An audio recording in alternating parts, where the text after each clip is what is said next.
Just looking like a wow. Now, the most viral line of 2023 also appears to happily apply to the state of India's economy. It appears to sum up sentiments around India's economy just as perfectly. Now, that's despite wars, ongoing geopolitical skirmishes, weaker global growth, higher interest rates, and bouts of high food inflation.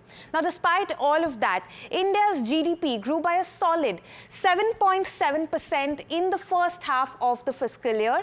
It came in better than was expected in Q2 and pushed up forecasts for the full year. Momentum in economic activity has held up after that as well, but growth is expected to slow down a little bit here on.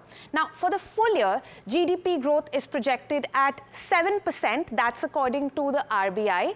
Q3 is projected to grow at 6.5%, while Q4 is expected to grow by 6%, with risks evenly balanced. Now, we ran a quick sentiment analysis, and that showed a rise in positive sentiments around the domestic economy. And this was not just local, mind you. This was also global institutional sentiments. IMF projects growth in India to remain strong at 6.3% both in FY24 as well as in FY25, with an upward revision of 0.2 percentage points for FY24, reflecting stronger than expected consumption during this year. The World Bank actually trimmed India's GDP growth forecast for FY24 to 6.3% from 6.6% previously, but this was in June, so it is a tad dated. Meanwhile, the IMF released a discussion paper in December and reaffirmed that growth is expected to remain strong in India. Going forward, the country's foundational digital public infrastructure and strong government infrastructure program is expected to continue to drive growth. India has the potential for even higher growth with greater contribution from labor as well as human capital if reforms are implemented. That's according to the IMF as well.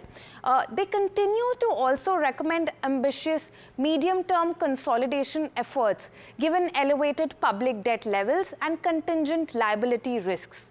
What's also made news in recent days was the IMF's reclassification of India's de facto exchange rate regime to stabilized arrangement from floating for December last year to October this year. However, the central bank pushed back against the move. Now, moving on from the IMF to global rating agencies.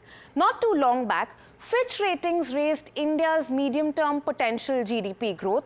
Potential growth has been increased by 0.7 percentage points and is now at 6.2%, given an improvement in employment as well as an increase in the working age population forecast. So that was according to Fitch Ratings, but it reaffirmed that the economy remains below its pre-pandemic growth trajectory.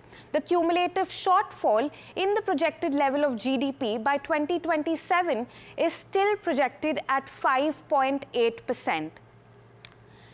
So moving on, Moody's also believes that the country's growth momentum remains strong and forecasts the economy to grow by 6.6% for FY24, followed by slower growth thereon. Meanwhile, S&P Ratings revised its India GDP growth forecast for FY24 to 6.4% from 6% previously. S&P Ratings also expects India to be the third largest economy by the year 2030. And this year, momentum from weaker exports seems to have been balanced by stronger domestic growth. Not too long back, we also spoke to Sonal Verma, who's the chief India economist at Nomura. She explained why she considers India to no longer be the typical EM that people have in mind, and that was predominantly because of India's monetary and fiscal policies in recent times. So now, what's the year ahead looking like?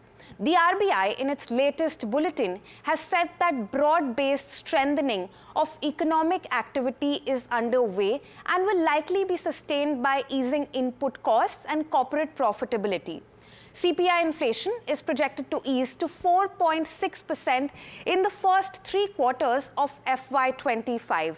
We'll continue to bring all economic updates even going on to the next year. Stay tuned.